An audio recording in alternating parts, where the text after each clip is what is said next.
추리 챌린지 사연 출입한 2피 8. 매일 아침 현관문에 어제 내가 한 일의 사진이 붙어 있다. 오프닝. 여러분, 만약 매일 아침 일어나서 현관문을 열었는데 어제 여러분이 한 일의 사진이 붙어 있다면 어떻게 하시겠습니까? 출근하는 모습, 점심 먹는 모습, 퇴근 후 편의점에서 물건 사는 모습. 하지만 그게 전부가 아닙니다. 집안에서 샤워하는 뒷모습, 침대에 누워 핸드폰 보는 모습, 심지어 잠든 내 얼굴을 가까이서 찍은 사진. 누군가 저를 24시간 감시하고 있습니다. 제가 움직이는 모든 순간을, 제가 숨쉬는 모든 공간을. 카메라는 어디에 있는 걸까요? 누가 찍는 걸까요? 왜 찍는 걸까요? 저는 경찰에 신고했습니다. 하지만 경찰은 증거 불충분이라며 제대로 수사하지 않았습니다. 그러던 어느 날 20번째 사진에서 저는 발견했습니다. 제 뒤에 서 있는 그림자를. 아무도 없어야 할 제 집 안에 누군가 함께 있었던 겁니다. 그리고 그 사람은 5년 전에 죽은 제 쌍둥이 형이었습니다. 지금부터 들려드릴 이야기는 한 남자를 괴롭힌 24시간 감시의 공포, 그리고 그 뒤에 숨겨진 충격적인 진실에 관한 것입니다. 여러분, 준비되셨습니까? 사건 1 첫 번째 사진의 발견. 제 이름은 강지훈, 29세입니다. 서울에서 프리랜서 디자이너로 일하고 있습니다. 저는 혼자 삽니다. 마포구의 작은 오피스텔 원룸에서요.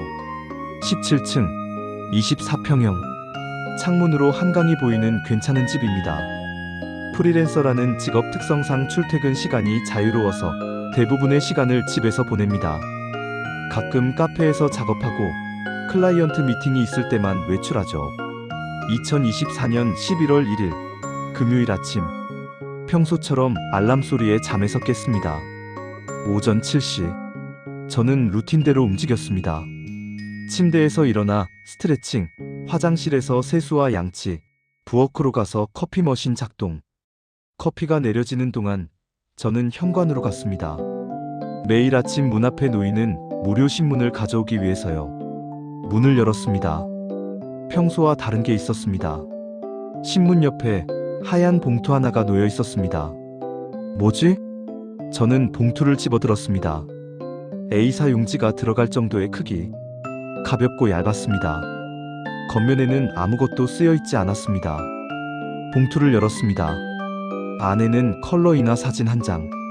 10x 15cm 크기. 사진을 보는 순간 저는 멈췄습니다. 사진 속 인물은 저였습니다. 어제 10월 31일 목요일 저녁 8시 12분쯤 제가 자주 가는 7-11 편의점에서 컵라면 코너 앞에 서서 어떤 제품을 살지 고민하는 모습. 정확히 기억났습니다. 어제 저녁 늦게 배가 고파서 편의점에 갔었고 신라면, 블랙과 짜파게티 중 고민하다가 결국 짜파게티를 선택했습니다. 사진은 편의점 밖 유리창 너머에서 찍은 것 같았습니다. 각도상 도로 쪽에서, 아마도 주차된 차 안에서 찍은 듯 했습니다. 제 옆모습이 선명하게 보였습니다. 입고 있던 회색 후드티, 청바지, 손에 든 장바구니까지. 이게 뭐지? 누가? 저는 복도를 둘러봤습니다. 아무도 없었습니다. 봉투를 다시 확인했습니다. 발신자 이름도 주소도 없었습니다. 친구 중 한 명이 장난치는 건가? 저는 친한 친구 민수에게 전화를 걸었습니다. 야, 민수야. 혹시 너 어제 나 편의점 가는 거 봤어? 응? 무슨 소리야? 나 어제 너 안 봤는데? 사진 찍은 거 아니야? 무슨 사진? 아니, 괜찮아. 잘못 걸었어. 저는 전화를 끊고 사진을 다시 봤습니다. 이상했지만 그냥 우연의 일치라고 생각하기로 했습니다. 누군가 편의점에서 저를 우연히 찍었고 장난으로 제 집에 놓고 간 거라고. 하지만 다음 날 11월 2일 토요일 아침 현관문을 열었을 때 또 봉투가 있었습니다. 이번엔 더 두꺼웠습니다. 손이 떨리며 봉투를 열었습니다. 사진이 2장 들어 있었습니다. 첫 번째 사진.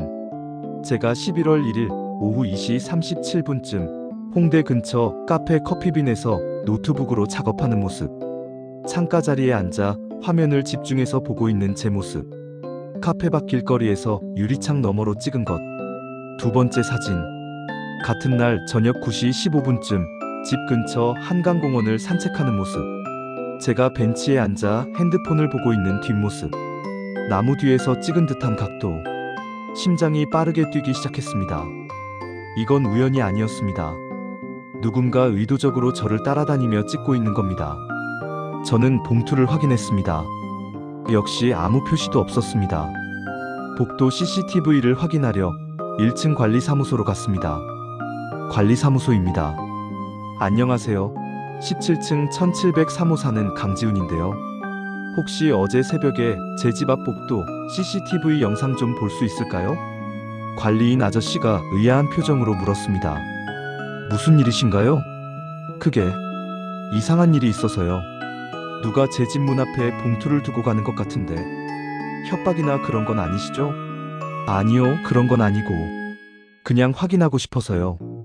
관리인은 CCTV 모니터를 켰습니다. 언제쯤 보시겠어요? 오늘 새벽이요. 영상을 빨리 감기로 돌렸습니다. 11월 2일 새벽 3시 27분. 화면에 누군가 나타났습니다. 검은색 후드 집업을 입고 모자를 깊게 눌러 쓴 사람. 마스크도 착용했습니다. 얼굴은 전혀 보이지 않았습니다. 그 사람은 천천히 제 집 문 앞으로 걸어왔습니다. 손에 하얀 봉투를 들고 있었습니다. 문 앞에 조심스럽게 봉투를 내려놓았습니다. 그리고 이상한 행동을 했습니다. 몇 초간 제 문을 응시했습니다. 마치 안을 들여다보려는 듯. 그리고 손을 들어 문을 살짝 만졌습니다. 문 손잡이를 조심스럽게 돌려보는 것 같았습니다. 다행히 문은 잠겨 있었습니다. 그 사람은 잠시 더 서 있다가 복도를 따라 계단 쪽으로 사라졌습니다. 이 사람이 누군지 아세요? 관리인이 고개를 저었습니다. 얼굴이 안 보이네요. 키는 한 170에서 175cm 정도? 체격은 보통이고 성별도 확실하지 않네요. 다른 층 CCTV에는 안 잡혔을까요? 얼굴이 보이는 각도가. 확인해 볼게요. 하지만 1층 로비, 엘리베이터, 주차장 모든 CCTV를 확인해도 그 사람의 얼굴은 보이지 않았습니다. 완벽하게 카메라 각도를 피해 다녔습니다. 마치 이 건물의 CCTV 위치를 정확히 알고 있는 것처럼. 사건이 늘어나는 사진들과 공포의 확대. 저는 불안한 마음으로 집으로 돌아왔습니다. 현관문 잠금 장치를 확인했습니다. 디지털 도어락, 체인 모두 정상이었습니다. 창문도 확인했습니다. 17층이라 창문으로 침입은 불가능했습니다. 하지만 마음이 편치 않았습니다. 11월 3일 일요일 아침 또 봉투가 왔습니다. 손이 떨렸습니다. 뭐가 나올지 겁이 났습니다. 봉투를 열었습니다. 사진 3장. 첫 번째, 제가 토요일 오전 11시쯤 헬스장에서 러닝머신으로 뛰는 모습. 헬스장 밖 창문 너머에서 찍은 것. 줌으로 당겨서 찍었는지 제 얼굴 표정까지 선명했습니다. 두 번째, 제가 토요일 오후 1시쯤 친구와 신촌의 한 일식집에서 점심을 먹는 모습. 식당 유리창 밖에서 찍은 것. 저와 친구가 대화하며 웃고 있는 장면. 세 번째, 제가 토요일 밤 10시쯤 오피스텔 현관으로 들어가는 모습. 로비 입구에서 찍은 것. 제가 출입 카드를 찍고 문을 여는 장면. 저는 공포를 느꼈습니다. 누군가 제 하루 일과를 완벽하게 추적하고 있었습니다. 제가 어디를 가든 무엇을 하든 계속 지켜보고 있었습니다. 저는 경찰서로 갔습니다. 스토킹 당하고 있는 것 같습니다. 접수 담당 경찰관은 사진들을 보며 물었습니다. 협박 내용이 있습니까? 금전 요구라든지 만나자는 연락이라든지. 아니요. 그냥 사진만 매일 아침 문 앞에 놓여 있어요. 일단 스토킹 처벌법 위반으로 신고 접수는 하겠습니다. 하지만 범인을 특정해야 하는데 CCTV에 얼굴이 안 나온다면 그럼 어떻게 해야 하나요? 이 사람이 저한테 해를 가할 때까지 기다려야 하나요? 그건 아니고요. 저희가 주변 탐문도 하고 수사는 하겠습니다. 혹시 최근에 누구와 갈등이 있었다거나 원한을 살 만한 일이 있었습니까? 저는 생각해봤습니다. 아니요. 프리랜서라 사람 만날 일도 별로 없고 조용히 살았는데. 그럼 일단 신고 접수해드리고 추가로 사진이 오면 바로 연락주세요. 그리고 혼자 조심하시고요. 별 도움이 안 됐습니다. 집으로 돌아오는 길, 저는 계속 뒤를 돌아봤습니다. 혹시 누가 따라오는 건 아닌지. 하지만 아무도 보이지 않았습니다. 11월 4일 월요일, 또 사진들이 왔습니다. 그런데 이번엔 좀 더 가까워졌습니다. 제가 일요일 저녁에 집에서 소파에 앉아 TV를 보는 모습, 거실이 보이는 창문 너머에서 찍은 건데 각도가 이상했습니다. 저는 17층에 삽니다. 창문 높이도 17층 높이죠. 그런데 이 사진은 제 창문과 정확히 같은 높이에서 찍힌 것 같았습니다. 저는 창문으로 달려가 밖을 봤습니다. 맞은편 건물과의 거리는 약 50m. 맞은편 건물도 똑같이 20층짜리 아파트였습니다. 누군가 맞은편 건물 17층에서 망원렌즈로 찍은 걸까요? 저는 즉시 두꺼운 암막 커튼을 주문했습니다. 당일 배송으로 그날 저녁 커튼이 도착했습니다. 저는 모든 창문에 암막 커튼을 설치했습니다. 이제 밖에서는 안이 전혀 보이지 않았습니다. 안심하고 잠들었습니다. 11월 5일 화요일 아침, 문을 열었습니다. 봉투가 있었습니다. 떨리는 손으로 열었습니다. 사진을 보는 순간 온몸에 피가 얼어붙었습니다. 제가 월요일 밤에 집에서 샤워하는 모습, 정확히는 욕실 문을 열어놓고 샤워를 하는데 복도에서 욕실 쪽을 찍은 각도, 집 안에서 찍은 사진이었습니다. 어떻게 집 안에서 사진을 찍은 거죠? 저는 미친 듯이 집안을 뒤지기 시작했습니다. 숨겨진 카메라, 분명히 어딘가에 몰래카메라가 설치되어 있을 겁니다. 거실의 모든 가구를 옮겼습니다. 소파 뒤, TV 뒤, 책장 뒤, 침실의 모든 구석을 확인했습니다. 옷장 안, 침대 밑, 서랍장 뒤, 욕실도 샅샅이 뒤졌습니다. 환풍구, 선반, 거울 뒤, 부엌도 확인했습니다. 냉장고 위, 전자레인지 안, 싱크대 밑, 천장도 확인했습니다. 조명, 환기구, 감지기. 3시간 동안 집 앞 모든 곳을 뒤졌습니다. 하지만 아무것도 없었습니다. 카메라도, 녹음기도, 어떤 장치도 없었습니다. 그럼 어떻게? 누군가 직접 침입해서 찍은 걸까요? 하지만 문은 항상 잠가 놓았는데 저는 문 잠금 장치를 다시 확인했습니다. 혹시 누군가 비밀번호를 알고 있는 건 아닐까? 저는 즉시 도어락 비밀번호를 바꿨습니다. 그리고 추가로 체인도 새로 달았습니다. 창문에도 보조 잠금 장치를 설치했습니다. 그날 밤 저는 거의 잠을 자지 못했습니다. 조금만 소리가 나도 깼습니다. 복도에서 발소리가 들리면 문구멍으로 밖을 확인했습니다. 새벽 3시쯤 정말로 누군가 제 문 앞을 지나갔습니다. 저는 조심스럽게 문을 열었습니다. 하지만 복도는 텅 비어 있었습니다. 11월 6일 수요일, 또 사진. 이번엔 제가 화요일 밤에 침대에서 자는 모습, 침대 옆 아주 가까이에서 찍은 것 같았습니다. 제 잠든 얼굴이 클로즈업으로 찍혀 있었습니다.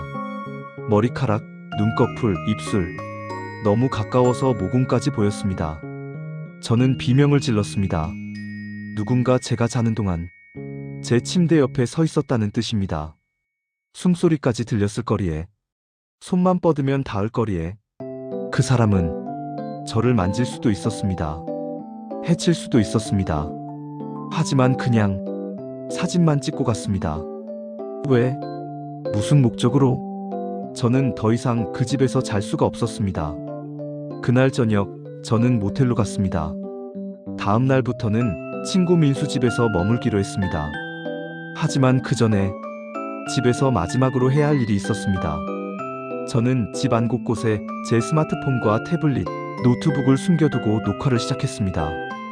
거실, 침실, 복도, 현관. 누가 침입하는지 꼭 잡아내겠다고 다짐했습니다. 사건 3사진 속 단서와 놀라운 발견. 11월 7일 목요일 아침, 저는 친구 민수 집에서 잤습니다. 아침에 제 집으로 가서 문 앞을 확인했습니다. 역시 봉투가 있었습니다. 제가 수요일 밤에 진문 잠금 장치를 교체하는 모습, 복도에서 찍은 것 같았습니다. 이 사람은 대체? 저는 관리사무소 CCTV를 다시 확인했습니다. 하지만 어젯밤 새벽 3시 30분쯤 역시 후드를 쓴 사람이 나타났지만 얼굴은 보이지 않았습니다. 더 이상한 건 그 사람이 봉투를 놓고 간 시간은 새벽 3시 32분. 하지만 제가 설치한 집 안 CCTV들을 확인해봐도 아무도 침입하지 않았습니다. 밤새 아무 일도 없었습니다. 그럼 어떻게 화요일 밤에 제가 자는 모습을 찍은 걸까요? 저는 지난 사진들을 다시 꺼내 자세히 살펴보기 시작했습니다. 혹시 뭔가 단서가 있을지도 모른다는 생각에 사진을 하나하나 돋보기로 확대해서 봤습니다. 11월 3일 사진, 제가 헬스장에서 운동하는 사진. 배경에 헬스장 거울이 보였습니다. 거울을 자세히 보니 희미하게 뭔가 반사되어 보였습니다. 저는 사진을 스캔해서 컴퓨터로 불러왔습니다. 포토샵으로 밝기와 대비를 조정했습니다. 거울에 비친 건 창문 밖 길거리에 서서 카메라를 들고 있는 사람의 모습 같았습니다. 후드를 쓰고 마스크를 쓰고 카메라를 들고, 하지만 여전히 얼굴은 보이지 않았습니다. 체격으로 봐서는 남자 같기도 하고 마른 여자 같기도 했습니다. 다른 사진들도 확인했습니다. 11월 5일 사진, 제가 집에서 샤워하는 사진. 사진 하단 구석, 복도 바닥에 드리운 그림자가 있었습니다. 제 그림자와는 다른, 또 다른 그림자. 사람의 그림자. 누군가 복도에 서서 욕실을 찍었던 겁니다. 저는 그림자의 크기와 각도를 분석했습니다. 그림자의 주인은 키가 약 175cm 정도. 제 키가 178cm니까 저보다 조금 작은 사람. 11월 6일 사진, 제가 자는 모습을 찍은 사진. 배경에 제 침대 옆 스탠드가 보였습니다. 스탠드 표면은 금속이라 반사가 됩니다. 저는 사진을 최대한 확대했습니다. 스탠드 반사면에 뭔가 비쳤습니다. 저는 포토샵으로 이미지를 선명하게 만들었습니다. 밝기를 올리고 대비를 조정하고 샤프니스를 높이고, 그리고 숨이 멎었습니다. 스탠드에 비친 건 저와 똑같이 생긴 사람이었습니다. 아니, 정확히 말하면 저보다 조금 더 여윈 얼굴, 조금 더 긴 머리. 하지만 분명히 제 얼굴과 거의 똑같았습니다. 일란성 쌍둥이 수준으로. 그리고 저에게는 일란성 쌍둥이 형이 있었습니다. 강지호. 5년 전의 죽은. 저는 손이 떨리기 시작했습니다. 이럴 수가. 형이 살아있다는 건가요? 아니면 유령? 저는 5년 전 기억을 떠올렸습니다. 형이 한강에 떨어지던 그날 밤, 시신이 발견되었고 DNA 검사도 했고 장례식도 치렀습니다. 분명히 죽었습니다. 그럼 이건 대체 뭘까요? 저는 형의 사진을 찾아봤습니다. 핸드폰에 저장된 옛날 사진들. 형과 제가 함께 찍은 사진. 2019년 7월, 형의 마지막 생일 사진. 둘이 나란히 서서 웃고 있는 모습. 정말로 똑같이 생겼습니다. 저는 그 사진과 스탠드에 비친 얼굴을 비교했습니다. 같았습니다. 각도가 다르고 화질이 떨어지지만 분명히 비슷했습니다. 저는 다시 모든 사진을 꺼내 확인하기 시작했습니다. 혹시 다른 사진에도 형의 모습이 보이지 않을까? 11월 2일 사진, 카페에서 작업하는 제 모습. 배경에 카페 안다른 손님들이 보였습니다. 그중 한 명, 창가 구석자리에 앉아있는 사람, 후드를 쓰고 신문을 보고 있는 사람. 신문으로 얼굴을 가리고 있지만 드러난 턱선이 저와 비슷했습니다. 11월 4일 사진, 제가 거실에서 TV를 보는 모습. 창밖 건물을 확대해보니 맞은편 건물 17층 창문에서 누군가 망원경 같은 걸 들고 이쪽을 보고 있었습니다. 형이었을까요? 저는 확신할 수 없었지만 점점 그렇게 믿게 되었습니다. 형이 살아있다. 그리고 저를 감시하고 있다. 왜? 무슨 이유로? 사건 사쌍둥이 형의 죽음과 숨겨진 과거. 저는 5년 전 그날을 다시 떠올렸습니다. 2019년 8월 15일, 제가 형을 죽게 만든 날. 아니, 정확히는 형을 구하지 않은 날, 형 강지우와 저 강지우는 일란성 쌍둥이였습니다. 1995년 3월 15일생. 형이 15분 먼저 태어났습니다. 어릴 때부터 우리는 모든 걸 함께 했습니다.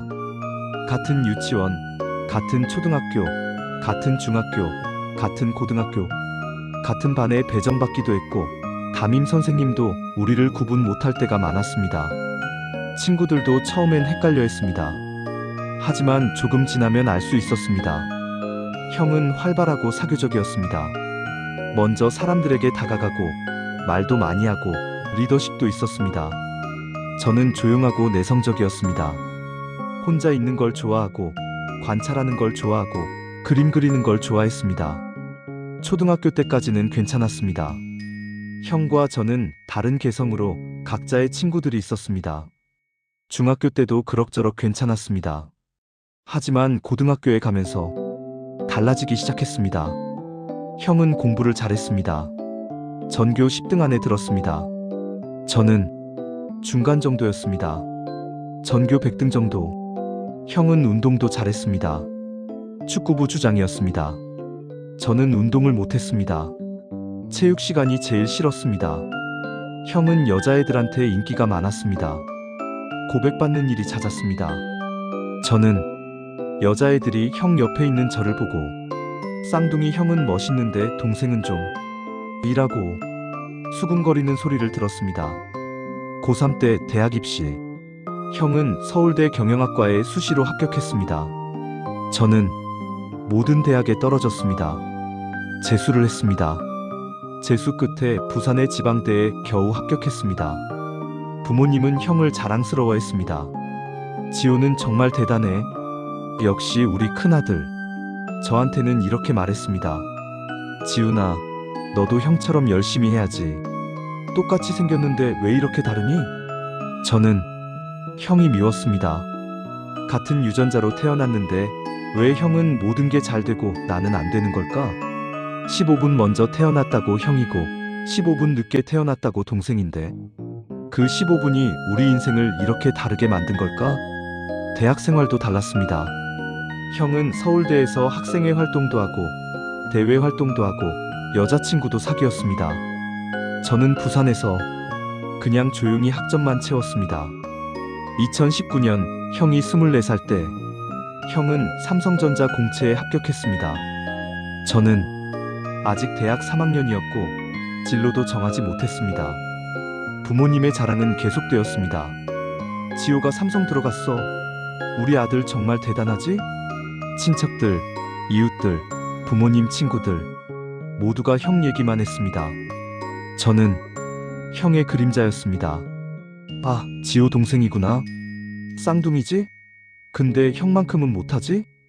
2019년 8월 15일 형의 회사 입사 2주 전 부모님이 형의 입사 축하 모임을 준비했습니다.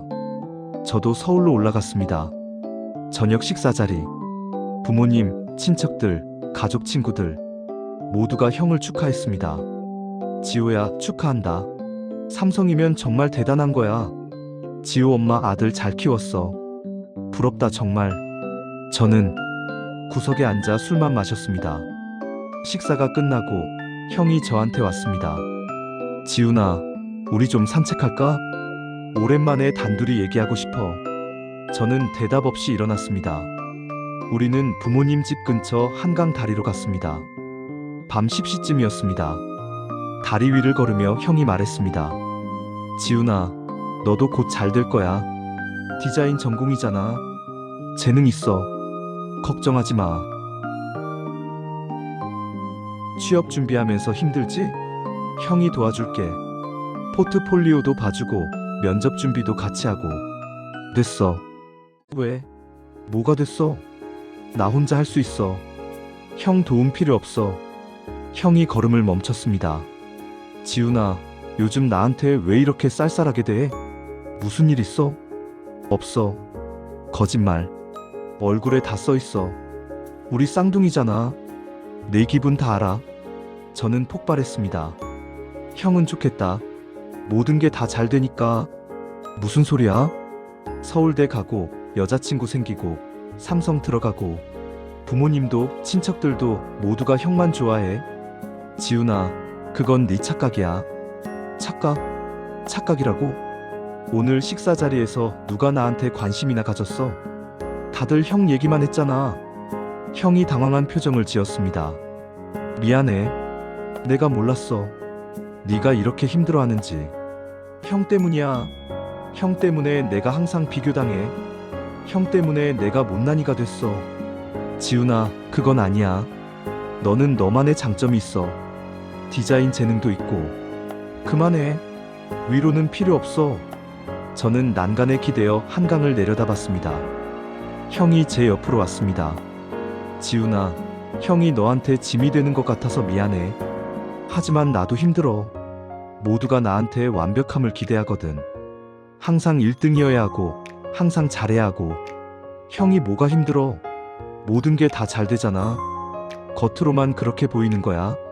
나도 사실 숨이 막혀. 너무 많은 기대 때문에. 저는 코웃음을 쳤습니다. 형 입장에서 그런 말 하지 마. 내 기분 더 나빠져. 지훈아, 이제 그만 가자. 형 얼굴 보기 싫어. 저는 돌아서서 걷기 시작했습니다. 형이 뒤따라왔습니다.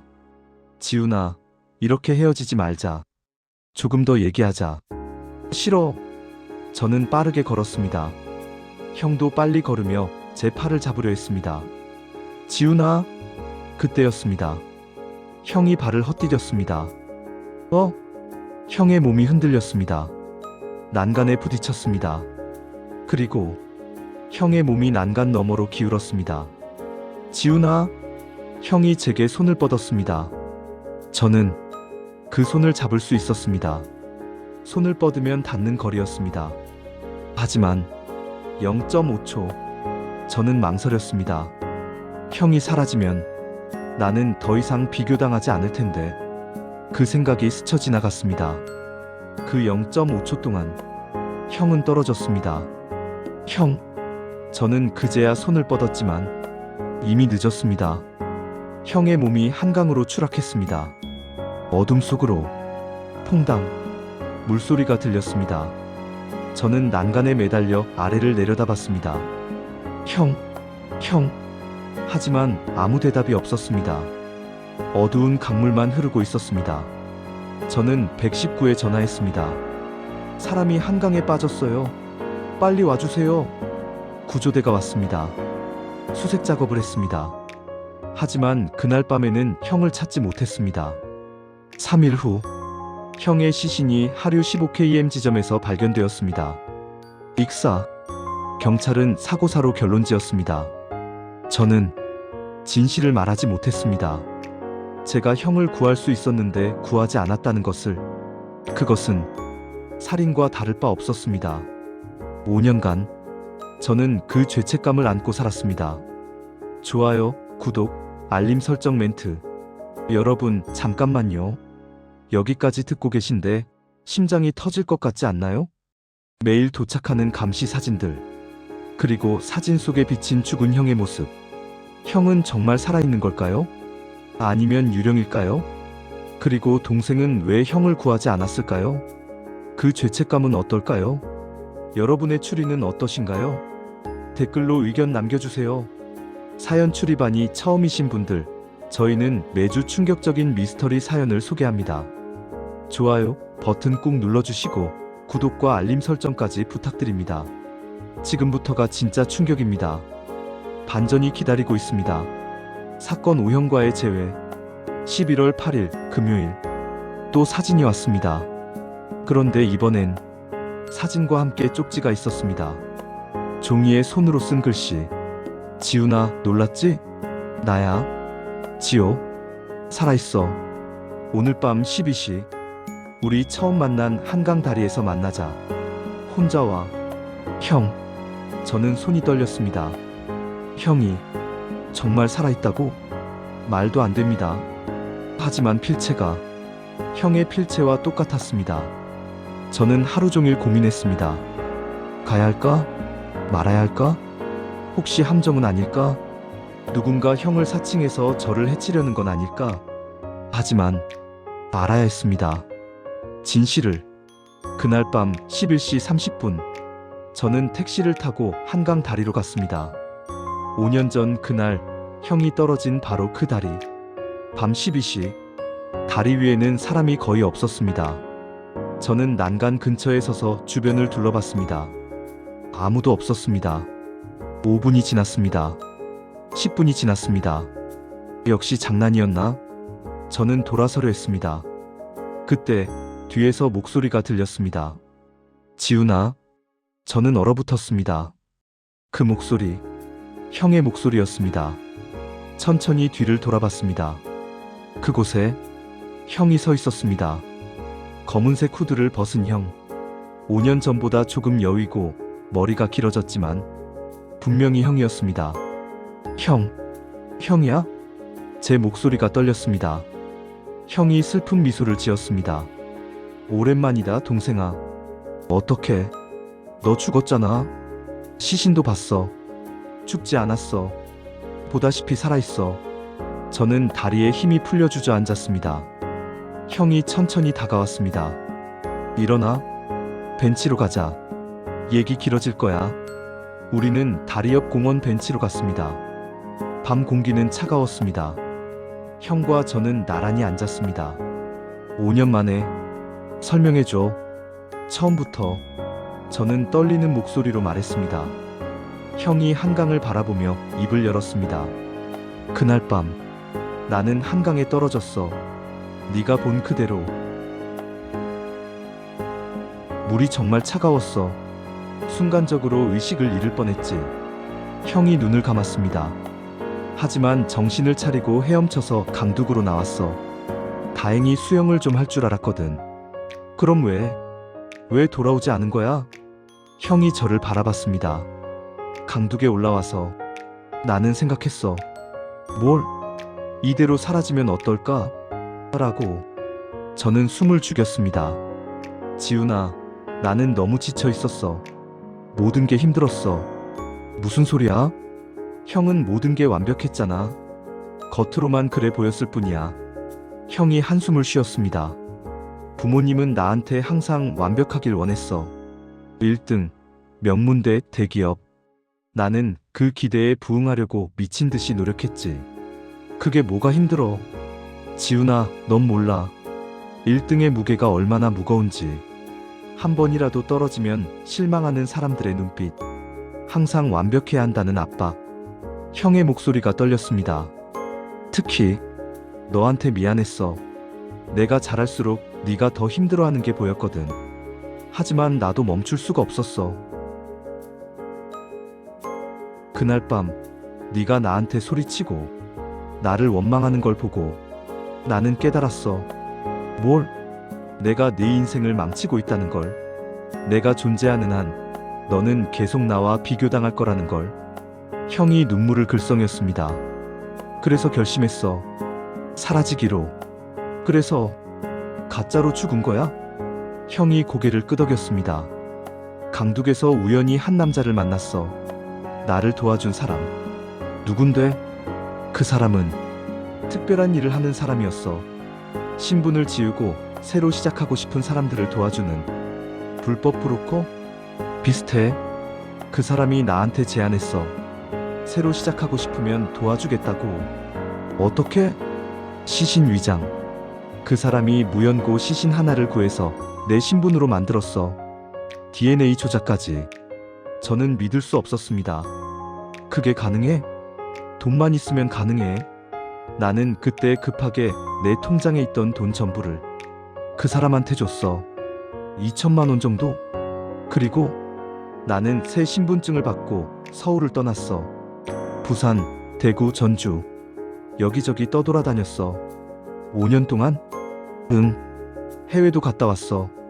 동남아에서 1년 정도 살았고. 형이 쓴웃음을 지었습니다.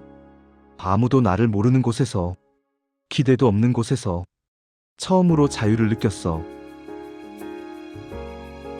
하지만 너희 가족 생각은 매일 했어. 특히 너.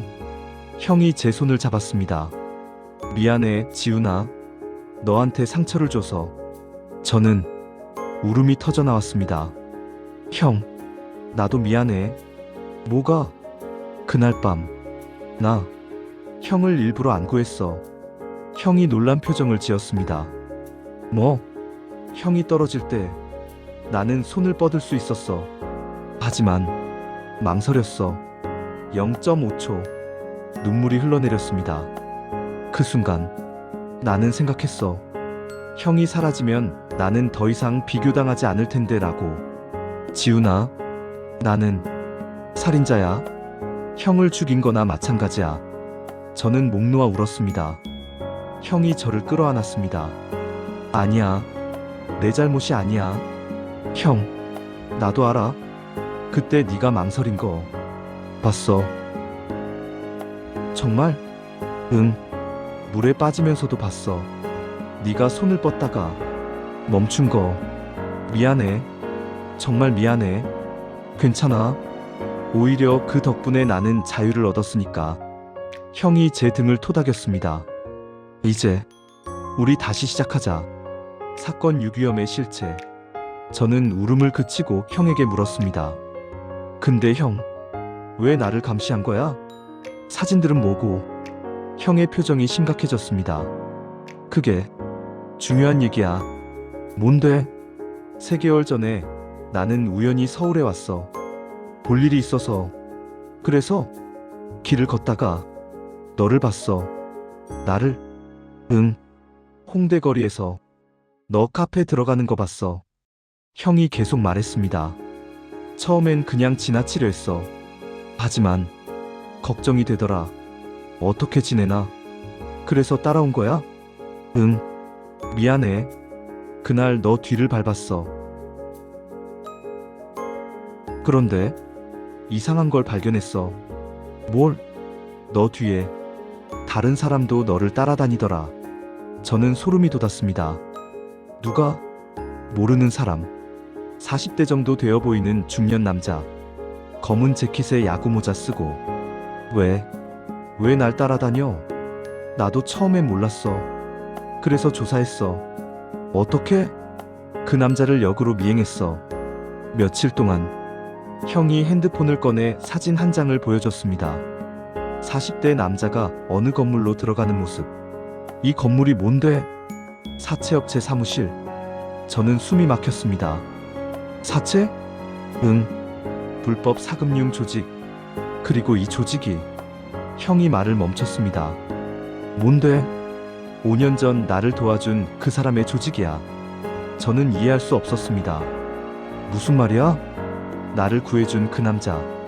사실은 불법 조직의 중간 보스였어. 나는 그때 몰랐어. 그 사람이 나한테 도움을 준 건 공짜가 아니었어. 대가를 요구한 거야? 응. 1년 후에 연락이 왔어. 빚을 갚아라고. 얼마? 원금 2천만 원의 이자를 붙여서 1억. 뭐? 1억? 5년 동안 불어난 거지. 나는 갚으려고 노력했어. 해외에서 일하면서 돈을 모았어. 그래서 7천만 원 정도 갚았어. 하지만 3천만 원이 아직 남아있어. 형이 한숨을 쉬었습니다. 그런데 최근에 그 조직에서 연락이 왔어. 남은 돈 당장 갚지 않으면 너 가족을 건드리겠다고. 가족? 나? 응. 너를 협박해서 돈을 받아내겠다는 거야.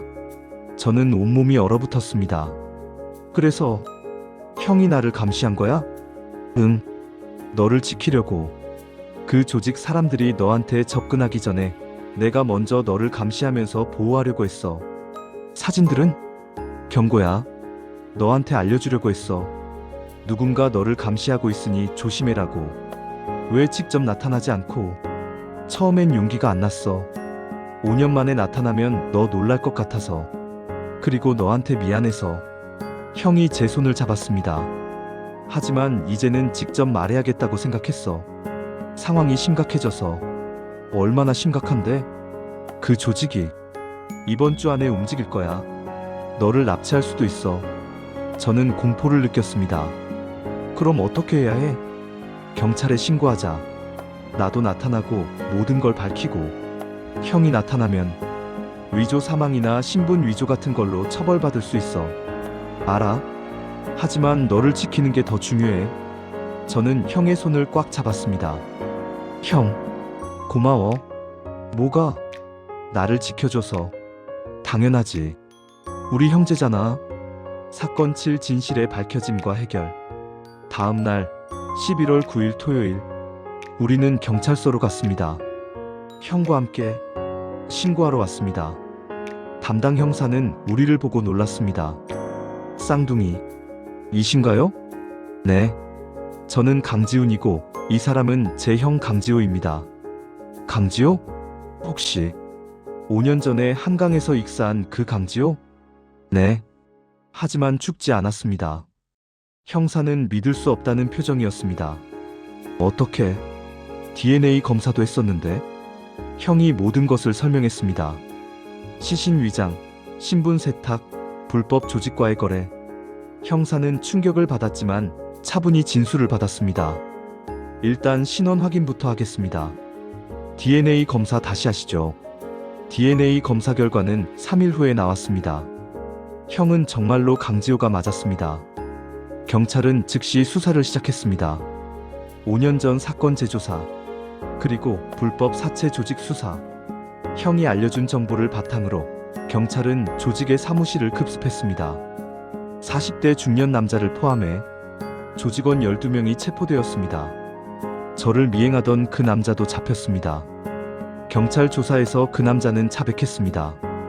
다음 주에 강지훈을 납치해서 3천만 원을 요구할 계획이었습니다. 소름이 돋았습니다. 만약 형이 나타나지 않았다면 저는 납치당했을 겁니다. 조직은 해체되었고 조직원들은 기소되었습니다. 하지만 형도 법적 책임을 져야 했습니다. 허위 사망 신고, 신분 위조. 형은 재판에서 징역 1년에 집행유예 2년을 선고받았습니다. 그리고 사회봉사 300시간. 법원은 형의 사정을 참작했습니다. 피고인은 과도한 가족의 기대와 압박으로 인해 극단적 선택을 했고 범행 동기에 참작할 여지가 있다. 또한 동생을 보호하기 위해 자진 신고했으며 반성하고 있다. 형은 형을 면했습니다. 그리고 가장 어려운 일이 남았습니다. 부모님께 진실을 말하는 것. 11월 20일, 우리는 부모님 집을 찾아갔습니다. 형과 함께 초인종을 눌렀습니다. 어머니가 문을 열었습니다. 지훈아? 왜? 어머니는 형을 보고 얼어붙었습니다. 지호? 어머니, 저예요. 어머니는 그 자리에서 쓰러질 뻔했습니다. 아버지가 달려왔습니다. 무슨? 지호야? 정말 너니? 아버지. 거실로 들어가 모든 것을 설명했습니다. 부모님은 충격을 받았습니다. 어머니는 울면서 형을 끌어안았습니다. 어떻게 이럴 수가? 5년 동안 어디 있었니? 죄송해요, 어머니. 아버지는 한참 동안 아무 말도 하지 못했습니다. 그러다가 눈물을 흘리며 말했습니다. 미안하다. 내가 너한테 너무 많은 걸 기대했구나. 아니에요, 아버지. 제 선택이었어요. 아니야. 내 잘못이야. 내가 너한테 1등만 강요했지. 내 행복은 생각 안 했어. 아버지가 무릎을 꿇었습니다. 용서해다오, 지호야. 형이 아버지를 일으켰습니다. 아버지, 일어나세요. 저도 잘못했어요. 우리 가족은 그날 밤 함께 울었습니다. 그리고 천천히 치유되기 시작했습니다. 에필로그. 6개월이 지났습니다. 2025년 5월, 형은 법원의 허가를 받아 개명했습니다. 이제 강지호가 아니라 강민호라는 이름으로 살고 있습니다. 새로운 신분증, 새로운 이력서, 작은 디자인 에이전시에 취직했습니다. 저와 같은 업계죠. 가끔 형과 저는 함께 작업도 합니다. 프리랜서인 저와 직장인인 형, 협업하면 시너지가 납니다. 부모님은 달라졌습니다. 더 이상 형과 저를 비교하지 않습니다. 더 이상 1등을 강요하지 않습니다. 지훈아, 지호야. 아니, 민호야. 너희가 행복하면 그걸로 됐어. 어느 일요일 오후, 저는 형과 함께 한강공원을 산책했습니다. 5년 전 형이 떨어진 그 다리가 보이는 곳. 형, 후회 안 해? 5년 동안 숨어 산 거. 형이 고개를 저었습니다. 후회는 안 해. 덕분에 나를 찾았으니까. 나를 찾았다고? 응. 진짜 내가 원하는 게 뭔지. 남의 기대가 아니라 내 기준으로 사는 게 뭔지. 형이 미소를 지었습니다. 너는 후회 안 해? 그날 밤 나를 안 구한 거. 저는 잠시 침묵했습니다. 후회해. 평생 후회할 거야. 미안해. 그런 상황을 만들어서. 아니야. 내 선택이었어. 내 책임이야. 하지만, 이제는 그 선택을 받아들이기로 했어. 그리고 형을 구하지 못한 대신, 앞으로는 형을 잘 지키기로. 형이 제 어깨를 두드렸습니다. 고마워, 동생아. 우리는 벤치에 앉아 한강을 바라봤습니다. 형, 응? 그 사진들, 아직 가지고 있어? 응, 다 보관하고 있어. 왜? 나중에 볼 수 있을까? 형이 나를 지켜봐준 증거니까. 형이 웃었습니다. 그래, 언제든지. 그날 저녁 집으로 돌아왔을 때 현관문 앞에 봉투 하나가 놓여 있었습니다. 저는 깜짝 놀랐습니다. 또 봉투를 열었습니다. 안에는 사진 한 장. 오늘 오후 형과 제가 한강공원 벤치에서 웃으며 이야기하는 모습. 뒷면에 메모가 있었습니다. 지훈아, 이제 더 이상 감시하지 않을게. 너는 안전하니까. 하지만 앞으로도 계속 지켜볼게. 형으로서. 사랑한다, 동생아. 민우 형. 저는 미소를 지었습니다. 그리고 그 사진을 액자에 넣어 거실에 걸었습니다. 더 이상 공포의 증거가 아니라 사랑의 증거로. 엔딩 멘트. 지금까지 매일 아침 현관문에 어제 내가 한 일의 사진이 붙어 있다라는 이야기를 들려드렸습니다. 어떠셨나요? 이 이야기는 우리에게 많은 것을 생각하게 합니다. 가족이란 무엇일까요? 형제란 무엇일까요? 우리는 때때로 가장 가까운 사람을 가장 질투합니다. 함께 자란 형제라도 서로를 비교하며 멀어질 수 있습니다. 하지만 진정한 가족은 어떤 상황에서도 서로를 지켜줍니다. 지호는 모든 것을 버리고 사라졌지만 결국 동생을 지키기 위해 돌아왔습니다. 지우는 형을 미워했지만 결국 용서하고 함께 새로 시작했습니다. 그리고 부모님은 자신들의 잘못을 인정하고 아이들을 있는 그대로 사랑하기 시작했습니다. 여러분도 혹시 멀어진 가족이 있나요? 용서하지 못한 형제자매가 있나요? 늦지 않았습니다. 오늘 전화 한 통, 메시지 하나로 시작해보세요. 미안해. 사랑해. 보고 싶어. 그 한마디가 모든 걸 바꿀 수 있습니다. 사연 출입하는 여러분의 이야기를 기다립니다. 가슴 뭉클한 사연, 미스터리한 경험이 있다면 댓글로 나눠주세요. 좋아요, 구독, 알림 설정 잊지 마시고요. 다음 에피소드에서 더 놀라운 이야기로 찾아뵙겠습니다. 지금까지 사연 출입안이었습니다. 여러분, 오늘 사랑하는 사람에게 먼저 손 내밀어 보세요. 감사합니다.